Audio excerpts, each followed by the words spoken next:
বাড়িতে থাকা ময়দা আর কিছু ঘরোয়া উপকরণ দিয়ে আজকে আমি বনরুটি বানাবো।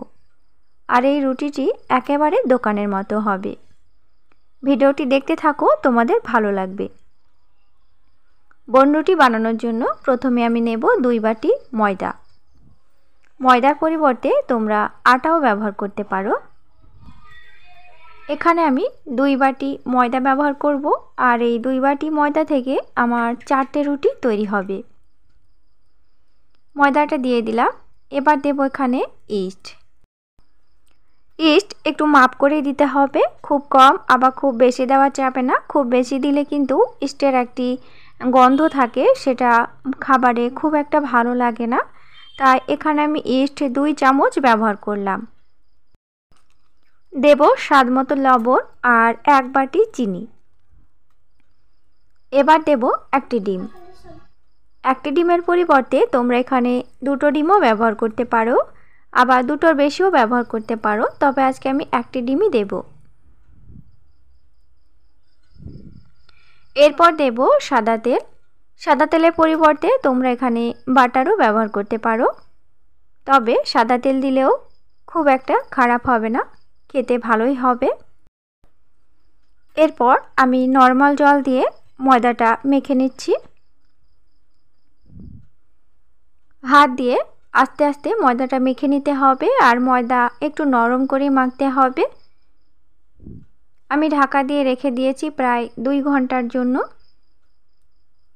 তো বন্ধুরা দেখো, 2 ঘন্টা পর আমার পুরোপুরি ময়দা কিন্তু ফুলে গেছে, আর কতগুলো জালি তৈরি হয়েছে দেখো। ময়দাটা মেখে অবশ্যই তোমরা রেস্টে রাখবে, 1 ঘন্টার বেশি রাখবে। এবার আমি ছোট ছোট করে রুটিগুলো বানিয়ে নিচ্ছি। হাতে প্রয়োজন হলে একটু করে সাদা তেল লাগিয়ে নেবে, তাহলে চিটচিটে ভাবটা চলে যাবে। ময়দাটা রেস্টে রাখার পর কোনোভাবে কিন্তু ম্যাশ করা যাবে না বা চটকানো যাবে না। আলতো হাতে ঠিক এইভাবে একটু নাড়াচাড়া করেই আমি রুটিগুলো বানিয়ে নিলাম। ওপর থেকে লাগিয়ে দেব খুব হালকা করে ডিমের কুসুম। তোমরা চাইলে এখানে শুকনো ময়দাও ছড়িয়ে দিতে পারো, তবে ডিমের কুসুমটা দিলে কিন্তু খুব সুন্দর একটা রং আসে, দেখতে ভালো লাগে। তো বন্ধুরা দেখো, আমি প্রায় 15 থেকে 20 মিনিট পর তোমাদেরকে দেখাচ্ছি রুটিগুলো কত সুন্দরভাবে ফুলে গেছে। এই বনরুটিগুলো বানাতে আমার টোটালে 20 মিনিট সময় লেগেছে। তোমাদের একটু কম বেশি লাগতে পারে। আমি পুরোপুরি ঠান্ডা করে তোমাদের সামনে পরিবেশন করছি। তো বন্ধুরা দেখো, পুরোপুরি বনরুটি আমার তৈরি হয়ে গেছে খাওয়ার জন্য। আর কতটা নরম হয়েছে তোমাদেরকে দেখিয়ে দিচ্ছি। দেখো, ভেতর থেকে কিন্তু খুবই নরম হয়েছে। তোমরা এই রকম অল্প উপকরণ দিয়ে ঠিক আমার মতো করে বাড়িতে বনরুটি বানিয়ে খেতে পারো, খেতে কিন্তু বেশ ভালো লাগে। ভেতর থেকেও দেখিয়ে দিচ্ছি, দেখো কতটা ফুলে উঠেছে আর ভেতর থেকে কতটা নরম হয়েছে, একদম তুলোর মতো সফট হয়েছে।